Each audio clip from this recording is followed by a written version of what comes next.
Zelcor presenta Pelle di Yanara, lettura di Rosanna Lia. L'ascolto è sconsigliato a minorenni e persone impressionabili.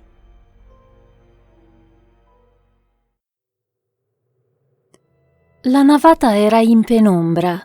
Tremuli aloni dorati avvolgevano i gruppi di candele, il cui lucore donava una parvenza di vita ai personaggi degli affreschi. Voli d'angeli piroettavano sulle volte abbellite di nembi, saggi visi di santi e di martiri osservavano l'unica fedele composta in un ansioso raccoglimento, raggomitolata su se stessa, la fronte china a sfiorare le mani così saldamente intrecciate da tremare, i tendini in rilievo e le nocche che affioravano pallide come piccole, lisce colline. Sulle labbra fuggiva un perpetuo susseguirsi di suppliche e di preghiere che parevano intessere un'unica, lunga, angosciosa parola. Ogni tanto le sillabe le si inceppavano in un sibilo di dolore. La voce di Napoli era un dissonante e al contempo melodico mescolio di grida, canti, imprecazioni e risate che si rincorrevano nella ragnatela di stradine, rimbombando sulle pareti dei vicoli e filtrando attraverso il portone chiuso si raccoglieva in un'eco mormorante, quasi a volerla confortare. Intrappolata nelle sue preci tormentose, Almerinda non udiva niente. Il suo udito era proteso a captare qualunque segnale che potesse farle capire che qualcuno, su nel cielo, la stava ascoltando. Un'altra pugnalata di dolore le attraversò le carni. Trasalendo, pallida come se tutto il sangue le fosse fluito via dal giovane volto da sotto la bronzatura, avvinghiò le dita con più forza fino a far dolere le ossa. Gelido sudore le si condensava in perle sulla fronte e sul collo. Il cuore, avvinto da un terrore oltre ogni parola, batteva così forte che la donna quasi si domandò come mai non si udisse anche fuori dal proprio corpo. Non voleva che succedesse un'altra volta. Quale peccato aveva commesso per meritare un simile castigo? Aveva sempre pregato, aveva sempre ubbidito a Gaetano e benché avesse ricevuto innumerevoli lusinghe da parte di tanti altri uomini, molti dei quali non privi di attrattiva, aveva sempre onorato i sacri vincoli del matrimonio. Perché allora veniva punita? La prima volta, più che il dolore, era stata la meraviglia il sentimento più intenso, una pura incredulità. Aveva 17 anni all'epoca. Era giovane, forte, in salute come una giumenta, ma poche settimane dopo l'arresto del suo ciclo, ecco che sangue di ben altra natura le era sceso a rivoli lungo le cosce, facendola strillare di dolore. La creatura che aveva appena cominciato a maturarle in grembo si era dissolta in quel liquido rosso. Sua madre, le sue sorelle e altre conoscenti del rione avevano eretto un muro protettivo attorno a lei, più comprensive che tristi. Erano cose che potevano succedere nella vita di una donna, le avevano spiegato con il tono di chi ha già vissuto quell'esperienza o chi è abbastanza maturo da averla vista accadere molte volte. Inutile prendersela, bisognava pregare e ritentare, pregare e ritentare. E lei così aveva fatto. Si era raccomandata a Dio con tutto il trasporto e la devozione più sinceri e altrettanto aveva fatto con Gaetano, ripetendogli quello che le era stato detto. Un piccolo incidente, niente di più. Ma dopo 6 mesi il suo ventre era rimasto piatto e morto come il suolo del deserto, senza che nessuna vita lo incurvasse. Iniziando a preoccuparsi, Almerinda aveva preso a interrogare tutte le vegliarde del quartiere, sperando che la loro saggezza sapesse consigliarle qualche rimedio. Aveva diligentemente ingollato ogni repellente bibitone, aveva praticato ogni scongiuro, aveva indossato tutti gli amuleti e i mazzetti d'erbe essiccate che le furono suggeriti e forse uno di quei rimedi o la loro sinergia doveva avere scaturito l'effetto agognato perché era rimasta incinta per la seconda volta, ammirando con gioia scintillante la sua pancia lievitare come una pagnotta, godendo delle nausee e del perpetuo stimolo di orinare, poiché quei fastidi erano solo la prova del suo successo come donna e come moglie. La felicità era stata stroncata appena 4 mesi più tardi. Stava rincasando dal mercato con una mezza dozzina di belle pere avvolte nel grembiule, quando le era parso di custodire in grembo un gomitolo di spine. Ricordava con chiarezza i frutti che le rotolavano tra i piedi, mentre le contrazioni le avevano mozzato il fiato al punto che aveva pensato di non poter tornare a respirare ancora e che sarebbe morta soffocata. Poi l'aria le era scesa a fiotti nei polmoni, ritornando fuori sotto forma di un grido strozzato. Con la vista appannata dal terrore, era riuscita a conquistare la porta di casa e abbandonarsi su una sedia appena prima che le gambe le cedessero. Con un ultimo lacerante spasmo aveva percepito l'orribile sensazione di un brodo umido e viscoso tra le gambe, insieme a qualcosa che le sgusciava fuori, e abbassando lo sguardo aveva visto una cosina rossa, lucida e viscida come una ranocchia scorticata. Per molti mesi quella visione l'aveva febbrilmente perseguitata negli incubi come un mostruoso monaciello che la inseguiva per vicoli labirintici, invocando un goccio del suo latte, spesso accusandola di essere una madre cattiva e senza Dio, perché lo aveva fatto morire ancora prima di nascere, relegandolo alle nebbie del limbo. Senso di colpa e disgusto per se stessa erano state le pene più grandi. Negli occhi di Gaetano non aveva mai trovato il conforto e la comprensione che avrebbe desiderato, ma un'espressione di freddo dubbio, lo sguardo di chi sta pensando di avere fatto un pessimo affare. Persino lei a lungo andare aveva finito con il reputarsi alla stregua di un oggetto guasto, un otre rotto, un sacco dal fondo scucito. Una donna che non può portare a termine una gravidanza, a chi poteva essere utile? Ogni volta che facevano l'amore, Almerinda provava solo un terrore attanagliante all'idea che a quell'atto non seguisse la conseguenza più naturale.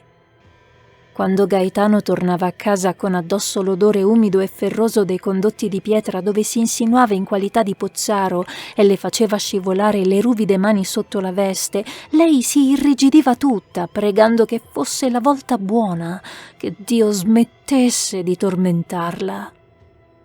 Non partecipava all'amplesso, restando immobile a subire le contorsioni del marito tra le sue cosce spalancate, assordata dai ritmici grugniti che le emetteva contro al collo, e intanto, con gli occhi serrati e le labbra contratte, raggruppava ogni speranza nel piccolo calice che custodiva dentro di sé, avvolgendolo con pensieri di frutti maturi e di fiori che rivolgevano la carnosa corolla ai baci del sole.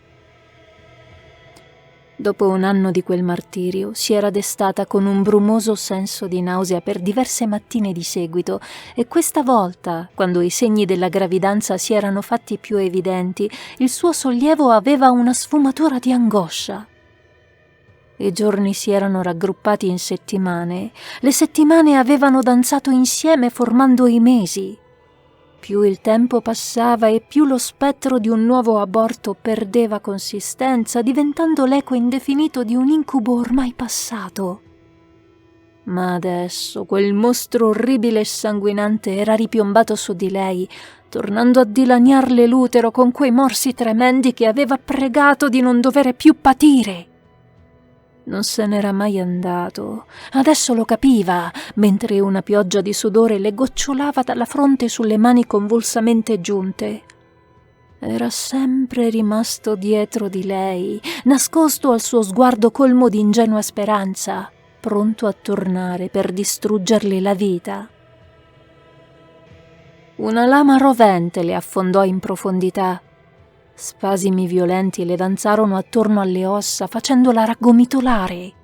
Un atroce, familiare senso di caldo e bagnato prese a spurgarle tra le cosce serrate, colandole giù dalle gambe.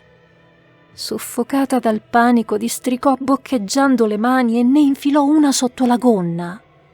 Quando l'estrasse portandosela al viso, scoprì che era sporca di sangue.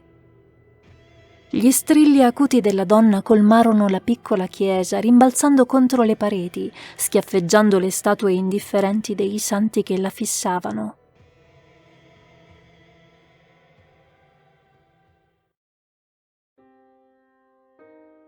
Sebbene il sole brillasse senza essere ostacolato da nube alcuna, la sua luce sgusciava fra quei viottoli con ritrosia, quasi temesse di infrangere i loro pericolosi confini di ombre.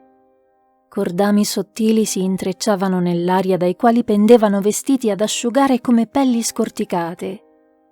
Salendo ripide scalinate strette, percorrendo passaggi che parevano volerla soffocare, Almerinda temeva di smarrirsi o che i suoi occhi diventassero scomodi testimoni dei tanti orribili fattacci che in quel quartiere erano la vita comune.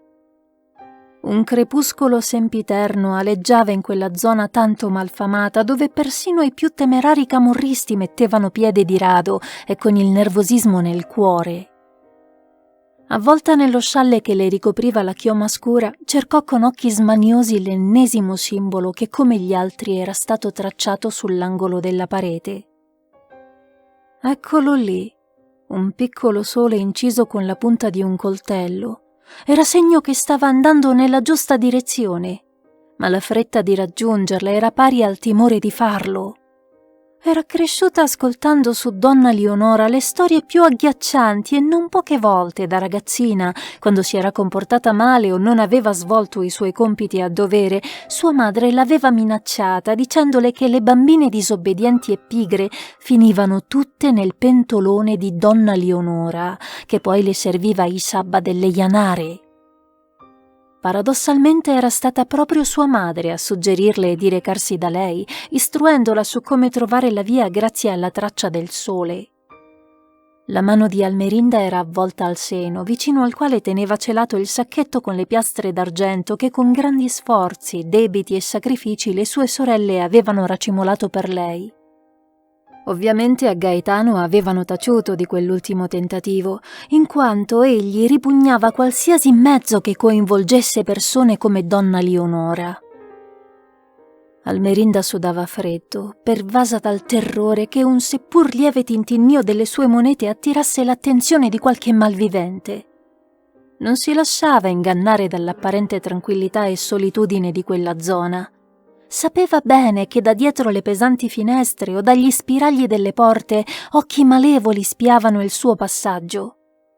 Di tanto in tanto, in quel labirinto di stradine tortuose e scoscese, si udiva lo scoppio breve ma violento di un tafferuglio e pochi minuti prima, sfilando davanti all'imboccatura di una viuzza, le era parso di scorgere un uomo chino su qualcosa che aveva tutta l'aria di essere un cadavere.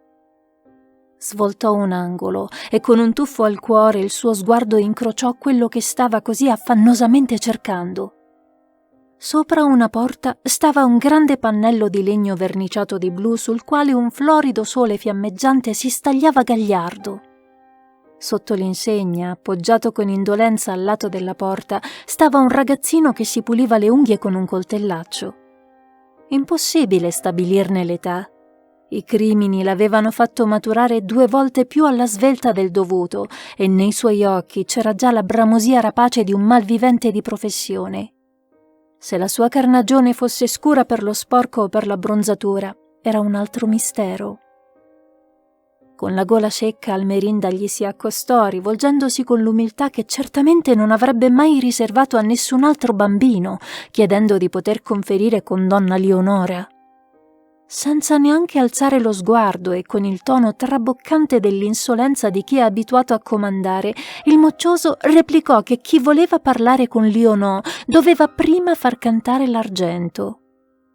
A quelle parole il sacchetto con le piastre venne fatto uscire dalla scollatura di Almerinda, la quale avvertì un brivido nel percepire lo sguardo avido del ragazzo insinuarsi nel suo vestito, privo di pudore. La mano sudicia del bambino, avvezza a colpire con la velocità di una vipera, sottrasse il sacchetto dalla mano tesa della donna e prima che lo sbigottimento potesse indurla a reagire, ecco che lui aveva già scostato la tenda che ricopriva l'entrata svanendovi dietro. A bocca aperta, troppo stupita per protestare, Almerinda rimase immobile, gli occhi strabuzzati fissi sul tendaggio scuro che ancora oscillava. Lo sgomento le si arrampicò fino al collo, strangolandola. Come avrebbe potuto fare ritorno a casa e rivelare a sua madre quanto era accaduto? Con che coraggio avrebbe detto alle sorelle di essersi fatta rapinare da un marmocchio? Sussultò quando la tenda fu scostata bruscamente di nuovo. Il ragazzino si sporse sorridendole, ma senza alcuna gioia, dicendo che il canto del suo argento era piaciuto a Lionò e che quindi poteva andare a parlarle, a patto che non la tirasse troppo per le lunghe. La sua padrona era una persona impegnata. Poi, ignorando la profusione di ringraziamenti che stavano uscendo dalle labbra di Almerinda, il ragazzo svanì nell'uscio. La giovane si affrettò a seguirlo, entrando in un atrio buio e disadorno, più una grotta che un'abitazione. Il marmocchio l'attendeva sulla soglia di un secondo varco, reggendo un mozzicone di candela che generava una fioca luce untuosa, appena sufficiente a illuminare il pavimento dissestato mentre si stringevano in quel tortuoso budello scavato nelle viscere della terra. Il bambino, così abituato a compiere quel tragitto da poterlo percorrere bendato, filava spedito e Almerinda, tirandosi su l'ampia gonna, dovette impegnarsi a stargli dietro, terrorizzata all'idea di trovarsi lì al buio, priva di una guida. Allo smorto bagliore della candela comparivano sui muri pitture strane e simboli che non riconobbe, ma che suggerivano rituali strani e religioni molto diverse da quelle praticate a Napoli. Parecchie volte nello scorgere quei graffiti pagani fu tentata di farsi il segno della croce. Non seppe per quanto seguì il suo accompagnatore in quella che pareva la tana scavata da un animale. Tenebre e angoscia le avevano fatto perdere la cognizione del tempo. Di colpo, ecco che un'altra luce andò a sommarsi a quella della candela del bambino, filtrando da dietro un secondo lacero drappo. Gli occhi di Almerinda, acclimatati all'oscurità, si strizzarono quando la stoffa venne tirata di lato, facendo uscire l'ambrato bagliore all'interno. L'esitazione della giovane irritò il bambino, che le agguantò il gomito e la strattonò con una certa violenza, obbligandola a oltrepassare l'arco. La tenda si richiuse alle sue spalle. La stanza era piccola. Somigliava all'abside di una chiesa con il basso soffitto a cupola. C'erano candele praticamente ovunque. Le loro fiammelle surriscaldavano l'aria e il fumo sprigionato ricopriva pareti e oggetti con una untuosa pellicola scura. Come se l'ambiente non fosse già abbastanza soffocante, tale sensazione era aumentata da tutto quello che vi era stipato. I muri grondavano letteralmente di qualsivoglia tipo di artefatto, monile e aggeggio. Ogni cosa si ingarbugliava nell'altra in un groviglio inestricabile. C'erano statuette di santi e madonne, cofanetti intarsiati, bottiglie di ogni forma e dimensione, intrecci di catene dalle quali pendevano altrettanti crocifissi, amuleti, medaglioni e coralli. Fantocci pieni di chiodi, parti di bambole, orbite vuote di almeno 20 teschi spiavano da mensole scavate approssimativamente nel nudo tufo. Da ganci infissi nella volta di mattoni scendevano mazzi d'erbe e di zampe di pollo, campanelle di bronzo e talismani ricavati da antichi mazzi di carte da gioco. Ma niente di quel macabro accumulo generò tanta soggezione nel cuore di Almerinda quanto donna Leonora stessa, stravaccata su un lungo divanetto tarlato, circondata da tutto quell'oscuro ciarpame. Al vago lucore sparso dalle candele appariva più che mai la megera di qualche fiaba avviluppata in spesse stoffe scure, ricamate di strani disegni che il tempo aveva sbiadito. Il volto che faceva capolino da sotto l'ampia mantilla nera trattenuta da un pettine di madreperla somigliava a una crosta di pane troppo cotto, tanto era scuro, butterato e rugoso. Tra quelle pieghe di carne sporgevano occhi piccoli e acquosi come polpa d'ostrica, ma l'intelligenza di quello sguardo non era stata appannata dall'età. Artigliò un fico viola e rigonfio da una vicina ciotola con la mano artritica, spingendoselo nel foro umido e sdentato che le si apriva sotto al naso camuso. Una volta deglutito, fece un gesto all'indirizzo di Almerinda con quella sua zampa da strega, come a dirle di esporle il suo problema. La giovane dovette deglutire un paio di volte prima che la bocca fosse abbastanza lubrificata da poter parlare. Spiegò la propria situazione con cautela, spesso interrotta da improvvisi nodi di afflizione che le si incastravano in gola. Donna Leonora continuò a ingozzarsi di fichi. Pareva che la storia di Almerinda non la muovesse ad alcuna compassione. A dirla tutta era difficile stabilire se l'ascoltasse o meno. Finito che ebbe di riferire la sua angoscia, Almerinda rimase in trepidante attesa di un responso, asciugandosi le lacrime che le erano scese dagli occhi. La rugosa matrona davanti a lei se la prese comoda, succhiandosi dalle dita artigliate il dolce nettare sgorgato dai fichi prima di puntarli addosso ai suoi umidi occhi.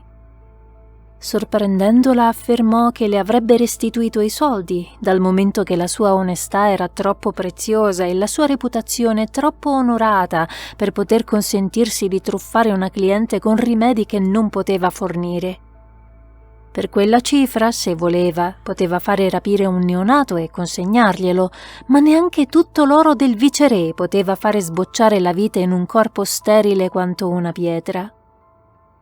Tuttavia, riprese mentre Almerinda già stava per sciogliersi in pianto, se proprio desiderava con tutta l'anima soffrire le pene e i rischi di un parto per accontentare il suo uomo, allora esisteva un'unica strada, sebbene indicibilmente pericolosa. Rinnovata speranza luccicò negli occhi bruni della giovane. Le sue mani dorate e snelle andarono subito a trattenere gli artigli scuri e grinzosi di donna Leonora, affermando che avrebbe volentieri affrontato qualsiasi azzardo pur di non dover più vivere il tormento di un figlio che fluiva via dal suo corpo, molle e inerme come una lumaca di mare. Nella manciata di secondi di silenzio che seguitarono, donna Leonora la squadrò con espressione enigmatica, quasi non sapesse decidersi se provare ammirazione, pena o rimprovero per quella ragazzina angustiata dal male di essere femmina. Dopodiché le sue labbra screpolate si contorsero su frasi appena sussurrate, quasi che stesse pronunciando una sequenza di irripetibili bestemmie. E se così fosse stato, il viso di Almerinda non si sarebbe composto in una tale espressione di inorridita meraviglia, come invece accadde.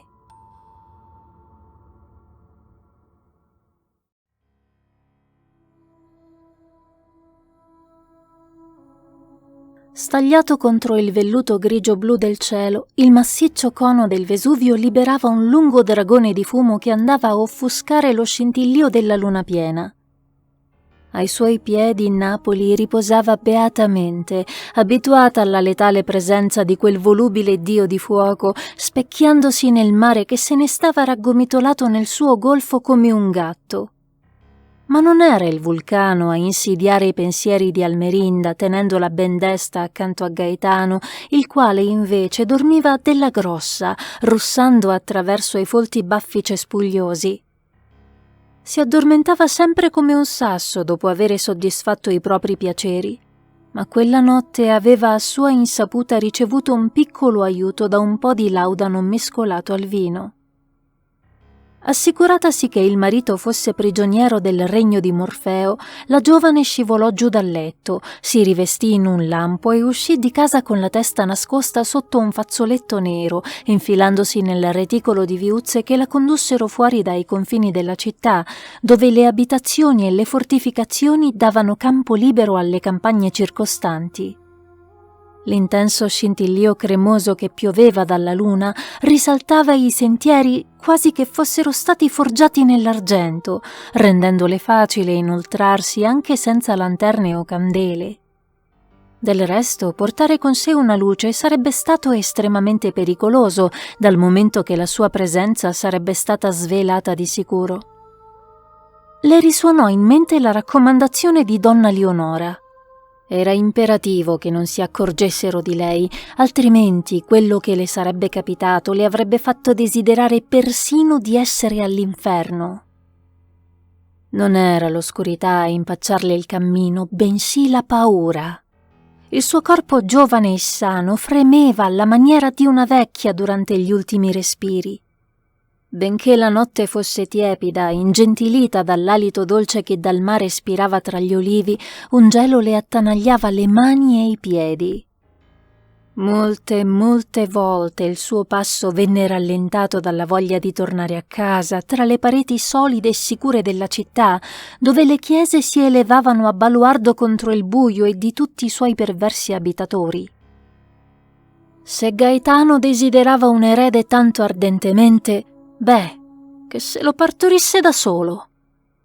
Ma poi tutto il suo ardore sfumava nel capire che se era riuscita ad arrivare fin lì non era per compiacere suo marito e per spegnergli dal volto quell'espressione di freddo disprezzo, ma per se stessa, per la consolante gioia di poter essere veicolo della vita, per il dolce sentore di una calda boccuccia attaccata al seno, l'emozionante tocco di una manina di seta che le si avvolgeva al dito e al contempo al cuore. Si inoltrò nella macchia dove i rami tenevano la luce lunare a distanza e proseguì con le braccia allungate davanti a sé, palpando le fronde e i tronchi. Attorno a lei tutto frusciava e sospirava. Di tanto in tanto un trapestio provocato da qualche bestia la faceva trasalire, ma dopo il primo attimo di spavento ricominciava la marcia verso il punto che donna Leonora le aveva indicato, dove due antiche strade si baciavano in un crocevia. Lì, in tempi troppo antichi per poter essere ricordati da umane memorie, era germogliato il noce dove le ianare si radunavano. Stanca e con il fiato corto, Almerinda si addentrò nella fitta macchia fino a quando non fu abbastanza vicina al crocicchio. Scostando i rami sbirciò la radura inargentata dal plenilunio, individuando il sottile tratteggio delle due vecchie strade. Proprio dove si congiungevano, un grande albero si sollevava dal terreno erboso, allungando le fronde ornate di larghe foglie, simili a piume verdi. Il tronco vivacemente chiazzato di licheni giallo vivo. A vederlo così sembrava del tutto normale, ma c'era qualcosa di angosciante nel fruscio emesso dalle sue fronde quando il vento le attraversava. Era il suono di tante voci che bisbigliavano cospiratrici. Tentando di non farsi dominare dalla paura, Almerinda si sedette tra i cespugli mormorando preghiere che non lenivano affatto il suo disagio. Di colpo il vento rinforzò e la boscaglia si colmò di fruscii e sibili mentre le raffiche la spazzavano. Trattenendo il fiato, la giovane notò che sul terreno scivolavano grosse, rapide ombre, come se diversi uccelli si librassero in aria. In effetti, sulle prime scambiò quei suoni proprio per le strida di rapaci notturni, prima di capire, con una fitta di terrore, che si trattava di ben altro. Si ritrasse, gli occhi rivolti in alto, e nella trama dei rami scorse forme pallide e veloci sciamare al chiaro di luna, volando come foglie nel vento. Il suo cuore perse più di un battito nel rendersi conto di quello che stava contemplando. L'incubo più spaventoso al quale un buon cristiano potesse assistere. Le ianare strillavano il loro satanico gaudio nella notte, volando nude a cavallo di lunghi rami di pino. Nei loro volti gli occhi mandavano scintille come quelle dei gatti, le loro voci si intrecciavano in saluti e ossequi che si scambiavano a vicenda, proprio alla maniera di una compagnia di vecchia data che si riunisce. Compiendo rapide evoluzioni si approssimarono al suolo, sul quale atterrarono con la leggerezza di un volatile. Erano una quarantina e più, alcune tanto giovani da poter vantare da poco il seno, altre così anziane che le mammelle ricadevano pendule e molli, come fossero otri vuoti. Almerinda le osservò ammucchiarsi estatiche, i corpi luccicanti di chissà quale diabolica pomata utile al volo. La loro felicità era esagerata, il gaudio senza freni di chi ha atteso una festa contando ogni giorno, fremendo di impazienza.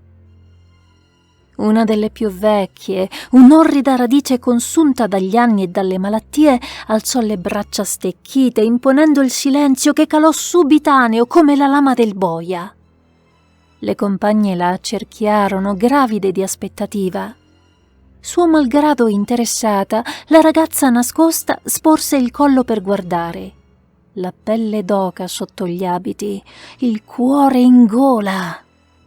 Le mani ritorte della vecchia Janara si agitarono in modo complicato, quasi volessero annodarsi, e dalle labbra raggrumate crepitarono parole in una lingua roca e sgradevole, il tipo di dialetto con il quale Lucifero comporrebbe le sue sacrileghe poesie.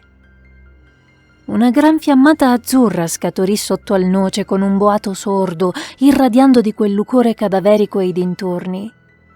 Almerinda si ritrasse subito, boccheggiando. Le streghe, al contrario, presero a saltellare gioiose attorno al falò, ululando e agitandosi in modo selvaggio. Nell'impeto dell'allegria alcune di loro si abbracciarono, le bocche unite, i seni strofinati impudicamente. La vecchia parlò di nuovo e doveva avere dato un comando dal momento che tutte le discepole abbassarono i toni, tornando a fissarla avidamente. Un sorriso eccitato divise in due il volto incartapecorito della maestra, mentre sollevava le mani, agganciandosi agli angoli della bocca con le dita come a volere fare una smorfia. Tutte quante la imitarono, gli sprazzi azzurri del fuoco che riverberavano nei loro occhi adoranti. Poi, sotto lo sguardo traumatizzato di Almerinda, accadde qualcosa di mostruoso. In perfetta sincronia, il gruppo di Janare mandò uno strillo dove un cocente dolore si univa a un terrificante gemito di liberazione, e mentre quel verso volava nell'aria, le loro mani, allargando la bocca, tirarono contemporaneamente verso il basso. Un grido di ripugnanza risalì la gola della spettatrice, la quale riuscì a bloccarlo un istante prima che le zampillasse fuori dal corpo, tradendola. Le Janare si erano spogliate della propria pelle con la rapida semplicità di chi si sfila una veste, e questa scivolò giù, raccogliendosi in pieghe carnose attorno alle caviglie. Adesso distinguerle era impossibile. Quei corpi erano neri e lustri sotto la luna, come se fossero stati plasmati non dall'argilla, come professavano le sacre scritture, ma dal vetro vulcanico, quasi a suggerire che era stato il cocente soffio del Vesuvio a donare loro quella seconda natura. Seppure tramortita dal terrore più intenso che avesse mai provato, Almerinda non poteva scostare lo sguardo. Lo spettacolo che le si proponeva era orribile oltre ogni descrizione, ma in esso serpeggiava una tal quale armonia altresì sconvolgente. Quei corpi erano lisci, cesellati, perfetti, senza traccia di corruzione e di malattia.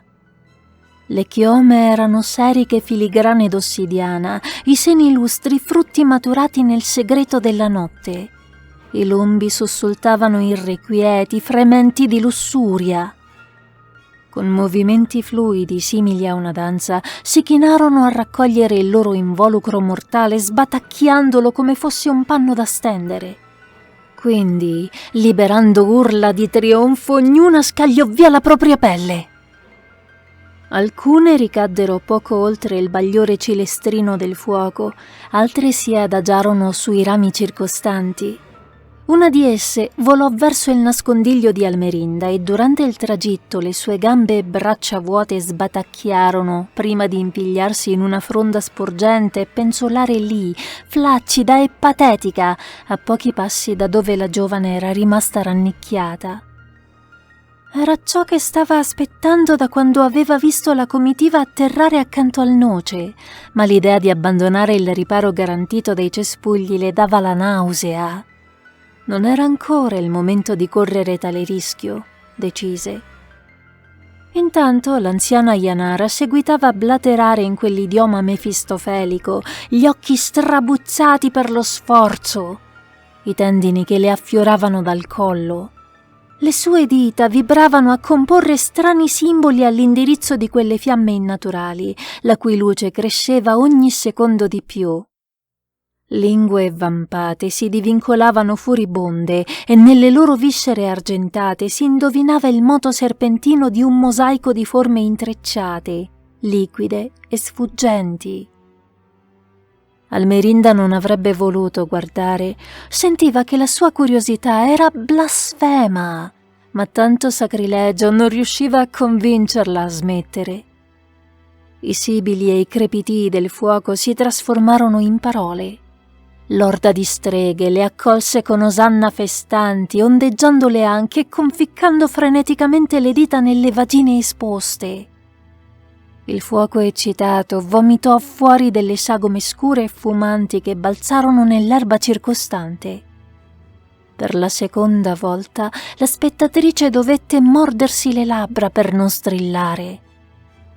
Aveva creduto che dopo aver visto le ianare nulla avrebbe potuto atterrirla maggiormente.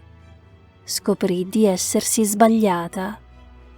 Niente avrebbe mai potuto prepararla a quello, né le raccomandazioni di donna Leonora, né i più atroci incubi avuti durante l'infanzia. Ciononostante, e di sicuro questa era la cosa più straniante di tutte, il parossismo del suo panico non era totale. Nel reticolo oscuro di quel sentimento scintillava un minimo, seppure vivace brivido di... come definirlo? Compiacimento? Eccitazione? Desiderio recondito? Gelosia? O forse un misto di tutto questo? Ogni sua fibra era ripugnata, ma allo stesso tempo si sentiva attratta da quanto vedeva. Una parte di lei non nutriva orrore per quelle donne, ma invidia. Erano dannate, anime con un seggio pronto per loro all'inferno, ma la loro gioia e la loro libertà era più grande di quella che lei e tutte le pie donne di Napoli avrebbero mai saggiato.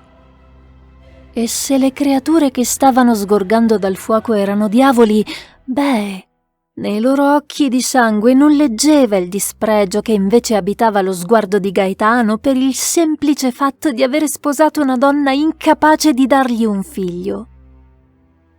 Quegli araldi degli abissi, partoriti dai fiumi di roccia fusa che scorrevano sotto al vulcano, possedevano il medesimo ambiguo fascino delle loro sacrileghe spose. Mostruosi quanto magnifici, infernali quanto divini, eretici quanto sacri. I loro corpi erano scuri come quelli dei Mori, le gambe erano colonne intarsiate di muscoli atti a sorreggere i busti di forza sovrannaturale. Dal peloso nido dell'inguine sfoderavano falli dalla punta fumante, rossa come il metallo esposto alla fiamma di una fucina. Non possedevano teste d'uomo. Uno reggeva tra le spalle il capo di un lupo dalle fauci lacrimanti saliva, un altro aveva il muso di maiale grufolante tra le cosce di una delle accolite. Un terzo, il più maestoso di tutti, belava la sua estasi al cielo, la testa di caprone melanico con il vello raccolto in spesse trecce adorne di fermagli d'oro e gemme, le corna ritorte sulle quali scorrevano incisioni di rune abissali. Con la mano possente tirava indietro la folta chioma della ianara più anziana, stantuffando fra le sue natiche a ritmo selvaggio. Al cospetto della luna, la pianura attorno al noce risuonava di melodie d'orgasmo. Imbozzolata dalle ombre, Almerinda cominciò a spostarsi di lato, sgusciando fuori dal suo rifugio di foglie centimetro dopo centimetro. Non si era mai sentita così in pericolo in tutta la sua vita, neppure quando si era addentrata nei malfamati vicoli per andare a consultare donna Leonora. E furono proprio le parole di quella strana persona a riecheggiarle in mente. Attenta che non ti scoprano, o preferirai essere all'inferno. La pelle di una delle ianare oscillava a meno di 1 metro da lei, simile a un vestito di cuoio. Con lo sguardo fisso su quell'impetuoso contorcimento di corpi, la ragazza allungò il braccio più che poté. Qualche spanna separava la sua mano dal molle piede vuoto. Emerse ancora un po' frastornata dal terrore, la bocca d'argilla, il cuore che bussava forsennato contro le sue costole. Attinse il coraggio, rivivendo il suo ultimo straziante aborto. Rivide la sua mano rossa di sangue davanti agli occhi. Le sue dita sfiorarono qualcosa di tiepido e morbido. Una fitta di nausea le sbocciò nelle viscere e fu sul punto di dare di stomaco. Gli occhi le si colmarono di lacrime mentre, sopprimendo il ribrezzo, afferrava il lembo di quella pelle, strattonando con forza. Quel simulacro di donna scese giù per 3/4, ma un arto restò attorcigliato a un ramo. Almerinda tirò di nuovo, senza guardare quel che faceva, perché voleva tenere d'occhio le ianare che si accoppiavano freneticamente con i loro amanti infernali, ai quali adesso si erano uniti orribili musicisti che allietavano gli amplessi con il suono di calascioni, zufoli e tamburelli. La loro musica entrava nelle ossa, incalzante, ordinando con rigore militaresco di abbandonarsi al suo effetto. Distogliere la mente da essa fu ardua prova. Ci fu uno schiocco, un trapestio di fronde, poi la pelle di Janara piovve giù e Almerinda la trascinò nel cespuglio. Frenetica arrotolò quelle spoglie duellando contro i conati che le sussultavano nel petto. Il contatto con quella roba era terribile. Avvertiva piccoli spasmi percorrerla, quasi che un residuo di vita la permeasse. Con quel fagotto stretto sotto al braccio si allontanò rapidamente per un lungo tratto, inseguita dai versi e dall'armonia luciferina, lasciandosi dietro le sue impronte insieme al rimpianto di non essersi a sua volta spogliata e concessa a uno di quei magnifici principi delle tenebre.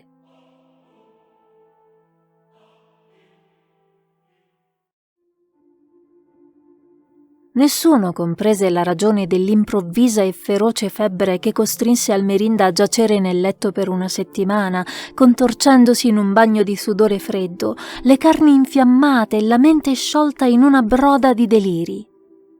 Chi le faceva visita scuoteva il capo, mormorando che forse sarebbe stato meglio avvisare il prete, perché sembrava che la poverina non sarebbe arrivata all'autunno. Invece, rapida come era giunta, la febbre la lasciò libera senza postumi, proprio come se niente fosse accaduto.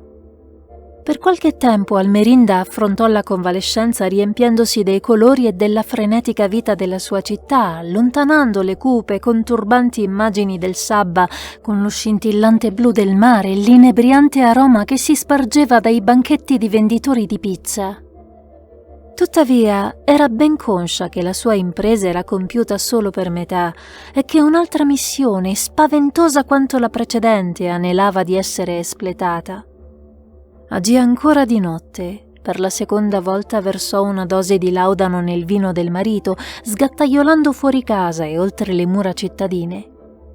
Stavolta la luna era ridotta di metà, quindi il suo bagliore era molto meno potente della volta prima, ragion per cui Almerinda dovette farsi strada alla luce di una lanterna che accese solo quando si sentì sicura. Ripercorrere quei luoghi ridestò tutte le sensazioni che aveva vissuto lì, accelerandole il battito del cuore. Calpestò qualcosa che scricchiolò sotto la suola e quando guardò in basso provò un lampo di paura. Aveva messo il piede su un merlo morto, la testa staccata dal collo piumato. E non era il solo, constatò con un vuoto allo stomaco. Il terreno ne era costellato e alcuni penzolavano dai rami bassi. Alle sue spalle venne un movimento furtivo come il passo di un gatto. Girò su se stessa, sollevando la lanterna con una mano ed estraendo con l'altra una boccetta che aveva riempito d'acqua santa. Mentre se la portava alle labbra per stapparla con i denti, una creatura nera, come se fosse stata partorita dalla notte, le si avvicinò, spostandosi su 4 zampe. Gli occhi avvamparono di rosso in quel suo lugubre volto oscuro. Almerinda sputò il turacciolo e sferzò l'aria con il braccio, aspergendo l'essere con una pioggia d'acqua che sfrigolò contro la sua pelle come se fosse finita su una stufa accesa. Indietro, indietro! Guai a te se ti avvicini, Yanara! La donna oscura, sibilando ferocemente, indietreggiò di qualche metro, prima di accovacciarsi e rivolgere ad Almerinda uno sguardo caustico, traboccante odio. Le sue iridi, nere come ghiaietto, erano fisse in un paio d'occhi dalla sclera scarlatta, luminosa quasi che fosse accesa da fuoco ardente. «Il tuo odore, lo riconosco!» stridette la Yanara annusando l'aria. «Si sente tra i cespugli. Eri qui la notte del raduno. Sei stata tu a prendere la mia pelle, ladra! Ti caschino i seni, ti marcisca la fica, ladra maledetta!»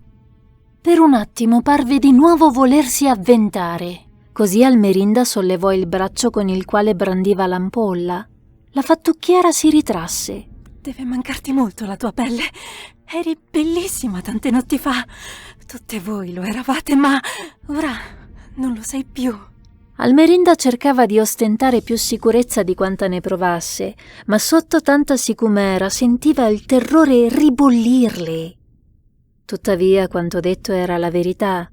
Il corpo della Yanara, che le era parso una lustra statua di cristallo nero, adesso era opaco, ricoperto da strati di polvere, frammenti di corteccia, terra e fogliame, come se fosse qualcosa di molle e appiccicaticcio. La voluttuosa chioma corvina era tutta un nodo intricato e certamente pochi uomini avrebbero voluto palparle quei grumi che le pendevano dal petto al posto dei lucidi frutti maturi che aveva sfoggiato durante il sabba. «Ridammela, piscio di ratto! Ridammela e prometto sui 3 voti di mamma Ecate che mi scorderò il tuo viso e il tuo oltraggio. Se non la riporti prima che tramonti la luna, ti trascinerò per i capelli fino all'inferno!» Non era una minaccia di fronte alla quale si poteva restare impassibili, e Almerinda fu sul punto di trasecolare. Con un gesto brusco spruzzò altra acqua santa sulla strega, facendola strillare, inducendola a sollevare le braccia per difendersi dalle gocce urticanti. «Taci, sono io che detto le condizioni qui. Rivuoi la tua pelle? L'avrai, ma prima voglio qualcosa in cambio da te». La grottesca smorfia della Yanara si distese in un moto di perplessità, prima di atteggiarsi a un sorriso astuto e lascivo. Aveva i denti sporchi di sangue e una piuma di merlo le era rimasta incastrata tra gli incisivi. «Oh, vorresti far parte dell'allegra compagnia anche tu, piccola zoccola, essere aperta dalla grande spada di testa di capra! Non c'era bisogno di arrivare a tanto. Potevi presentarti a noi invece che spiare». «Sta lontana. No, non voglio essere come te. Mi fai orrore». «Menti a me o a te stessa?» «Taci, ho detto. Se rivuoi la tua pelle, sta zitta e ascolta. Devi trovare la maniera di farmi partorire, chiaro? Solo questo, e io ti restituirò quello che ti ho preso». La Yanara piegò lentamente il capo sulla spalla sinistra, ghignando attraverso le carnose labbra di corallo nero. «Chissà davanti a quante statue di santi e madonne ti sarà inginocchiata prima di tentare questo, vero? Ma loro sono sordi, dico bene? E quando il buon Dio non ascolta, allora le figliole della luna non sono più legna da ardere. Allora venite a cercarci quassù. Puoi farlo o no?» Almerinda non voleva prolungare quell'incontro più del necessario. Era come discorrere con un lupo, qualcosa che, per quanto momentaneamente mansueto, ha comunque intenzione di mangiarti vivo. «Ho scelta, forse? Mi hai messa nel sacco, sputo di serpe. E sia, la mia pelle per tuo figlio. Ora lasciami avvicinare. Non temere, mustacciolo, prometto sulle zizze di mamma Ecate che non ti farò del male». L'indecisione era un laccio al collo. La fanciulla si sentiva venire meno all'idea di permettere a quella creatura di accostarsi a lei, ma sentiva che avrebbe dovuto fare qualche concessione se voleva che il suo desiderio si avverasse. Appese la lanterna a un ramo, tenendo sempre alta la mano con cui stringeva la bottiglia, sua unica arma. Quando le fece un cenno, la Janara gattonò fino a lei. Era avvolta da un odore strano, aspro e dolciastro come il mosto o la frutta appassita. La mano nera e artigliata della fattucchiera si protese verso di lei e per istinto Almerinda fece per versarvi sopra l'acqua benedetta. «Ma così non funziona, zoccoletta! O ti fidi o non ti fidi! Posso darti corda solo fino allo spuntare del giorno, dopodiché dovrò ancora scavarmi una buca e infilarmi nel terreno. Senza la mia pelle il sole mi devasta!» Scoccò alla giovane uno sguardo di accusa, rancore e disperazione. «Sei fiera di quello che mi hai fatto? Per tutti questi giorni a cercare la mia pelle, a nascondermi sottoterra come un verme!» «Ho visto quello che fai di solito. Essere un verme può solo migliorarti. Tu sei già dannata!»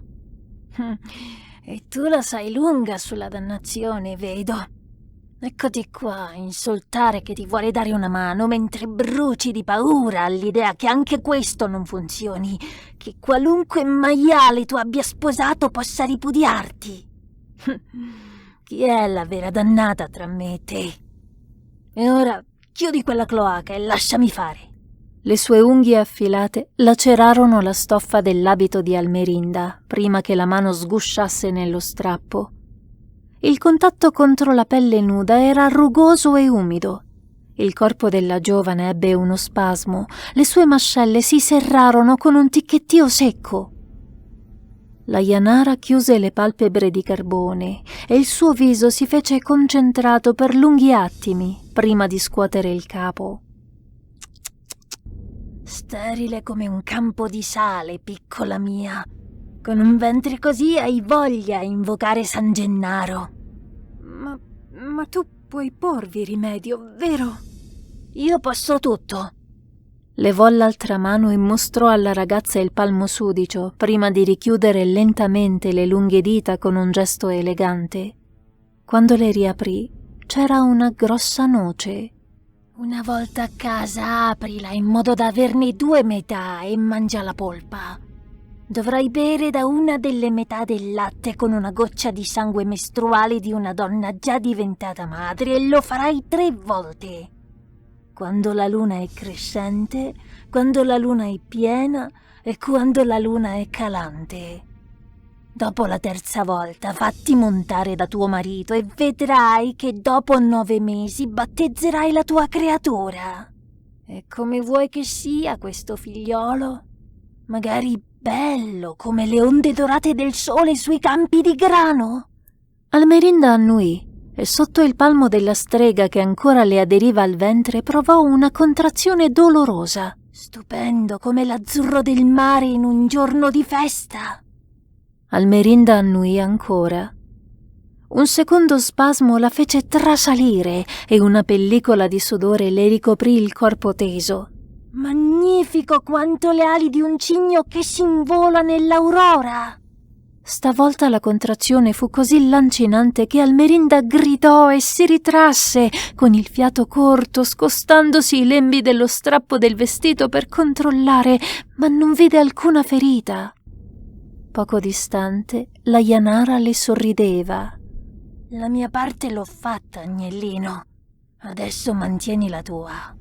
Quando riavrò la mia pelle?» «Domani», rispose Almerinda sganciando la lanterna dal ramo.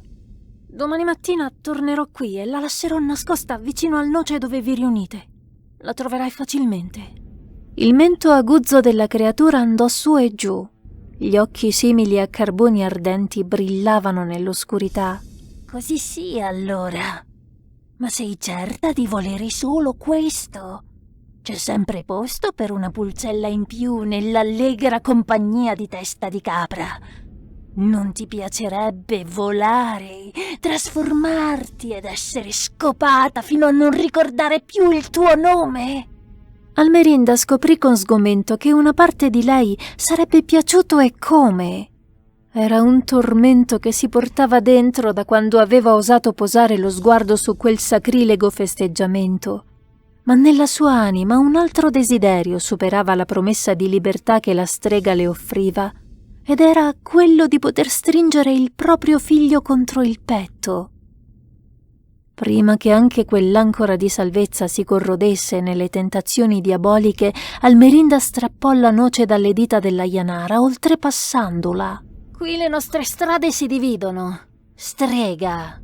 La donna oscura girò lentamente la testa a fissare la ragazza che se ne andava quasi di corsa, sparendo nel folto.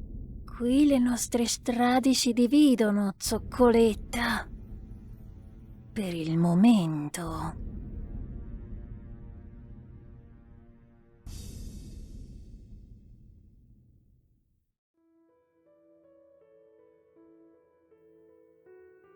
Il sangue mestruale utile per l'incantesimo lo ebbe da sua sorella Carmela, che aveva partorito 4 volte senza la minima complicazione.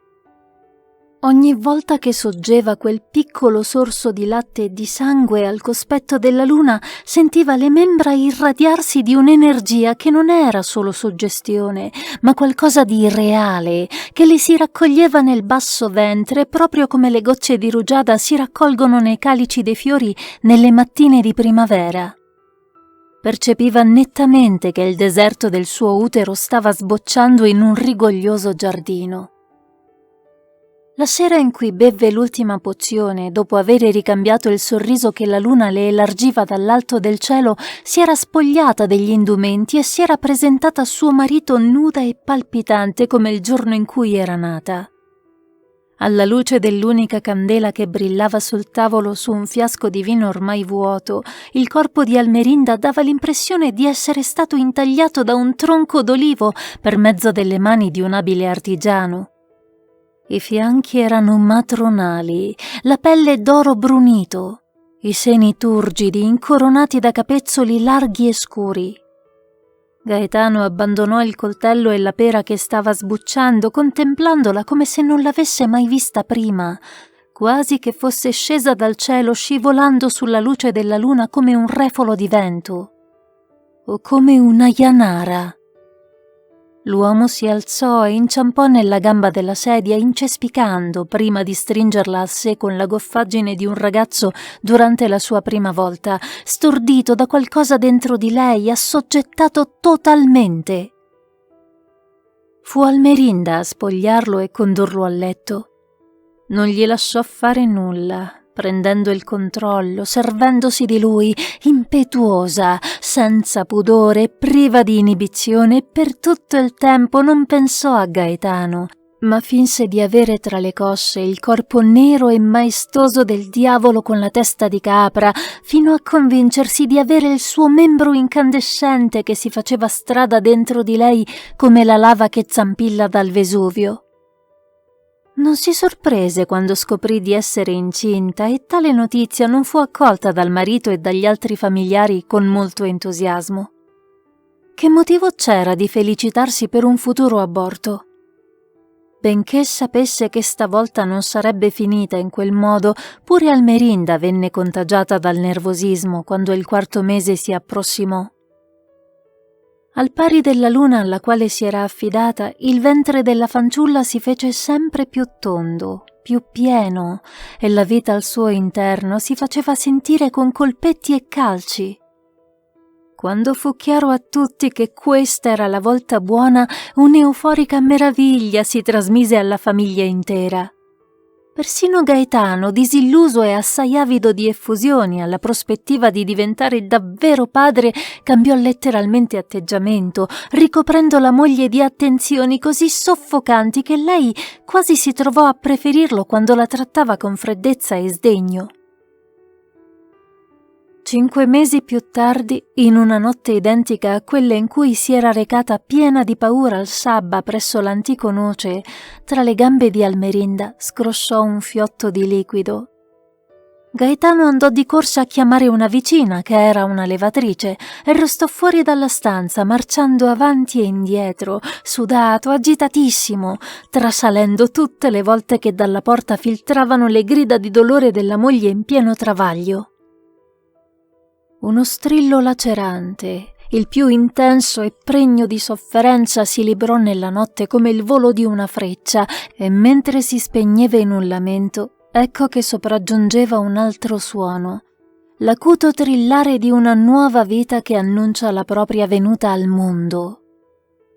La porta si spalancò e la levatrice, ripulendosi gli avambracci lordi di sangue con uno strofinaccio, fece al novello padre un sorriso sdentato, invitandolo a entrare.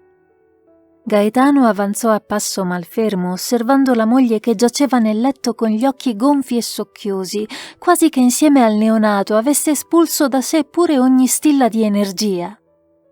Eppure trovò le forze per sorridergli, tenendo tra le braccia quel fagotto nel quale il bambino si agitava strepitando a pieni polmoni dalla bocca senza denti. Era umido, rugoso, purpureo, i pugnetti chiusi come a protestare di non poter più godere del caldo tepore del ventre materno, il mozzicone di cordone ombelicale vibrante sopra la minuscola fossetta che sorrideva timidamente tra le coscette carnose. Stremata quanto lieta, Almerinda si volse e quando il suo sguardo appannato incontrò la finestra della stanza, si avvide che una faccia ricambiava lo sguardo da dietro al vetro. Un volto di donna dagli occhi rossi anziché bianchi, un volto che conosceva e le sorrideva. Batté le palpebre con un principio di panico, ma a una seconda occhiata la donna non c'era più.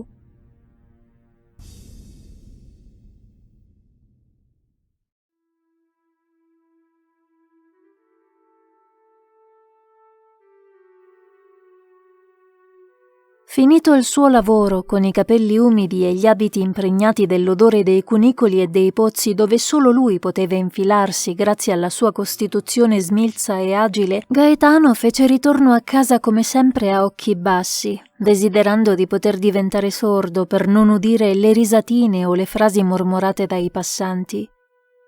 In realtà, che parlassero di lui era solo frutto della sua immaginazione inebriata dal senso di vergogna, ma da qualche tempo gli pareva di essere diventato il fulcro dell'intera Napoli e che tutti, persino gli stranieri che si imbarcavano sui mercantili, sapessero dell'onta che si portava appresso come un paio di corna. L'iniziale gaudio per la nascita di un figlio, specie dopo aver creduto che tale evento non si sarebbe mai verificato, si era ben presto dissolto nello sgomento per una realtà che diventava ogni giorno più incontrovertibile, non solo per lui stesso, ma pure per quanti posavano lo sguardo sulla bambina partorita 2 mesi prima da Almerinda.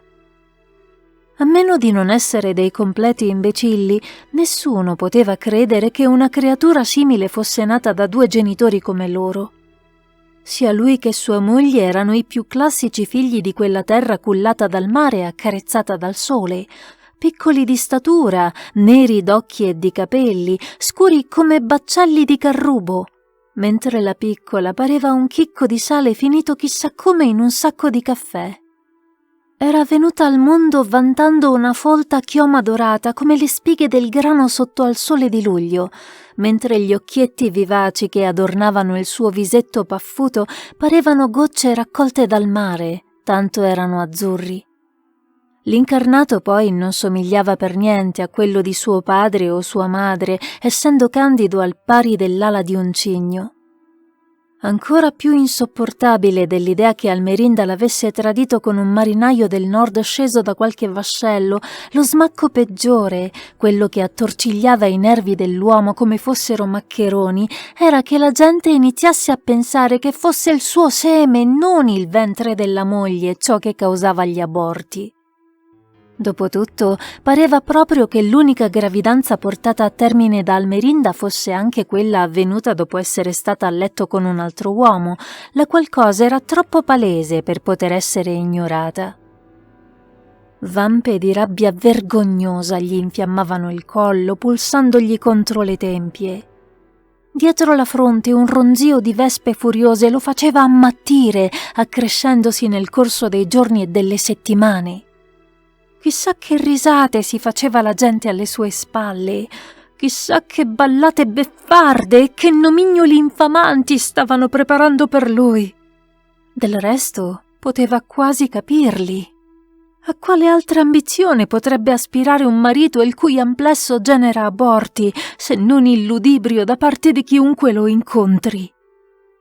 Gaetano stesso si era impegnato a prendere in giro e comporre canzoni offensive su conoscenti ai quali le mogli avevano fatto le corna, ma non si sarebbe mai aspettato che un simile destino inglorioso toccasse a lui. E quella bambina, poi, la detestava ogni giorno di più. La sua vista gli era odiosa, come se guardasse direttamente il sole. Quei capelli d'oro e quegli occhi cerulei erano un vessillo che inneggiava alla sua inettitudine come capofamiglia, alla sua incapacità non solo di tenere una donna nel proprio letto, ma pure di ingravidarla. Avrebbe voluto sbarazzarsene. Ecco l'inconfessabile verità che come un ascesso gli martoriava l'anima. Voleva liberarsi di lei, lasciarla dove il sole avrebbe accartocciato la sua maledetta pelle di burro e dove i gabbiani si sarebbero ingozzati con quegli occhi da straniera. Quella sera era più rabbioso e invelenito del solito, saturo di tutte le allusioni, delle occhiate di scherno e delle risatine che aveva udito o che gli era parso di udire mentre svolgeva il suo lavoro. La cena non era ancora pronta. Quella scansa fatica di Almerinda perdeva tutto il tempo a cullare e vezzeggiare la bastarda che aveva generato, quasi come se il suo tradimento non fosse ovvio. Davvero si aspettava che lui l'amasse come fosse figlia sua? Allora non lo conosceva abbastanza bene. Gli occhi di Gaetano mandavano fiamme mentre le osservava. Almerinda era seduta accanto alla finestra, il seno fuori dalla scollatura avidamente succhiato dalla piccola. Una visione simile avrebbe intenerito chiunque, ma su Gaetano ebbe lo stesso effetto della salamoia spalmata su una ferita aperta. Si sentì escluso, come se non servisse a niente, come se non facesse più parte della famiglia.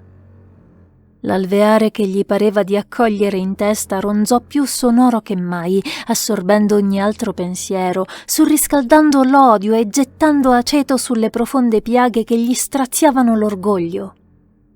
Ogni stilla d'affetto che avesse mai provato per Almerinda venne corrosa all'istante in una letale marea di livore. Si trovò la mano avvolta al manico del coltello senza neanche essersi accorto di averlo estratto, ma tale stupore commutò in una selvaggia presa di posizione. Avrebbe medicato il proprio onore usando come balsamo il sangue di quelle due traditrici, incurante di qualunque conseguenza quel gesto avrebbe potuto generare per se stesso. Almerinda non lo vide avvicinarsi con il pugnale sguainato. Aveva staccato la bimba dal seno, deponendola dolcemente nella grossa cesta di vimini imbottita di coperte. Il mostriciattolo gonfio di latte era sprofondato nel sopore. L'ombra di Gaetano le avvolse entrambe come l'orco di una fiaba di Basile. Sul muro si proiettò la sagoma di un braccio che si sollevava a brandire una lama oscura. Almerinda si volse e il dolce luccichio d'amore che aveva negli occhi si agitò in un volo d'uccelli spaventati, mentre suo marito, trasformato dalla furia in un cane rabbioso, la colpiva. La lama le raggiunse il collo, aprendo uno squarcio che pompò un fiotto rosso brillante addosso alla bambina addormentata, la quale continuò a dormire anche quando la piccola stanza si colmò del trambusto di un corpo che finiva sul pavimento tra spasmi agonici. Una voce strozzata e gorgogliante tentò più volte di parlare, emettendo solo suoni incomprensibili, prima di zittirsi. Mentre sua moglie si dissanguava lentamente sul pavimento, il volto deformato e sudato di Gaetano si chinava sulla figlia. Il coltello grondante sangue, pronto a ultimare la mostruosa opera iniziata. Il ronzio nella sua testa era quasi narcotico e sembrava modificarsi in parole sfrigolanti. No, una pugnalata era una fine troppo pietosa per quella creatura. suggerì la voce d'alveare che Gaetano aveva in testa. Raccolse la bambina e uscì nella notte blu intenso, ansimando e con gli occhi strabuzzati. Schiacciata contro il petto paterno, l'infante seguitò a dormire profondamente, del tutto disinteressata al dramma del quale era involontario cardine. Gaetano stesso era appena conscio di quello che faceva e di certo non sospettava che il percorso compiuto per sgattaiolare fuori da Napoli era stato utilizzato pure da sua moglie almeno in 2 occasioni.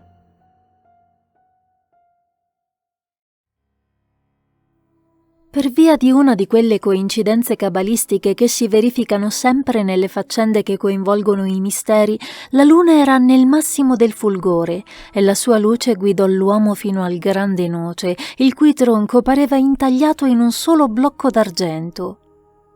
Il respiro gli entrava e usciva di bocca arido come feltro nell'accostarsi alla pianta che mormorava al vento.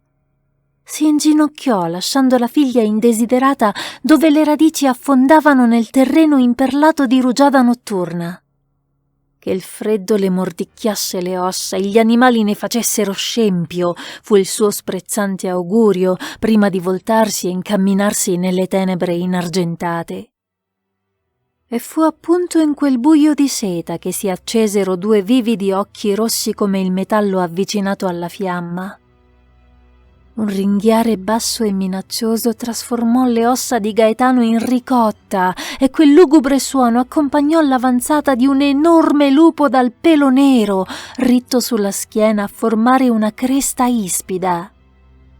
La bestia snudò le zanne che si imbevvero dell'alone lunare e con una contrazione violenta colmò la distanza che la separava dall'uomo, travolgendolo e serrandogli le fauci attorno alla gola. I suoi denti lacerarono la carne con la stessa letale facilità con la quale non molto prima il pugnale di Gaetano era affondato nel collo di Almerinda. Il risultato non fu dissimile. Il lupo sollevò il lungo muso lordo di sangue dal cadavere, puntandolo all'indirizzo della bambina addormentata ai piedi del noce. Il suo corpicino sfiorato dal plenilunio emanava una lieve opalescenza perlacea. L'animale avanzò senza che le zampe emettessero un suono. L'ombra proiettata dal suo corpo gli venne appresso e si sollevò, contorcendosi contro l'erba ingioiellata di gocce, modificandosi. Non fu un lupo quello che raggiunse la piccola, bensì una donna fatta di lucide tenebre. Si accosciò allungando le mani dalle dita innaturalmente lunghe e affusolate verso quel delicato fagotto. Quegli unghioni avrebbero potuto trafiggerla con la stessa facilità di lame roventi nel burro, ma furono incredibilmente gentili nel raccoglierla. La Janara si risollevò, l'incarnato di ossidiana che spiccava sul candore della bambina fra le sue braccia. Avvertendo la presenza di un seno accanto alla bocca, la figlia di Almerinda iniziò subito a poppare, trangugiando avidamente il denso latte nero che ne scaturì. Nel viso scuro della strega si accese un sorriso simile a una falce di luna calante.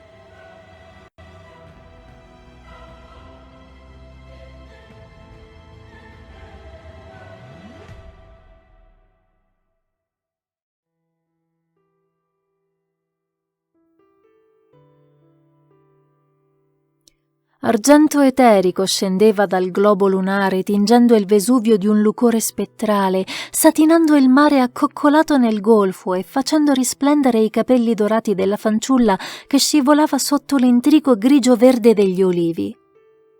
Dietro di lei il ragazzo faticava a stare al suo passo, inciampando nelle radici, accecato dalle ombre.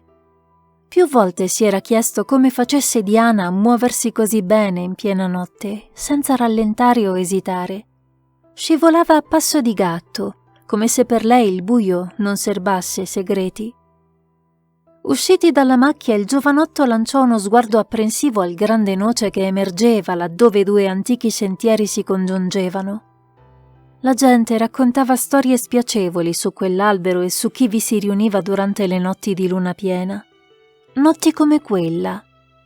Ma ogni timore gli evaporò dal cervello quando tornò a guardare Diana, la quale si era sciolta i lacci della camicia e con un malizioso guizzo delle spalle e burne aveva fatto scivolare l'indumento leggero a terra, restando a seno nudo. Era una ragazza speciale.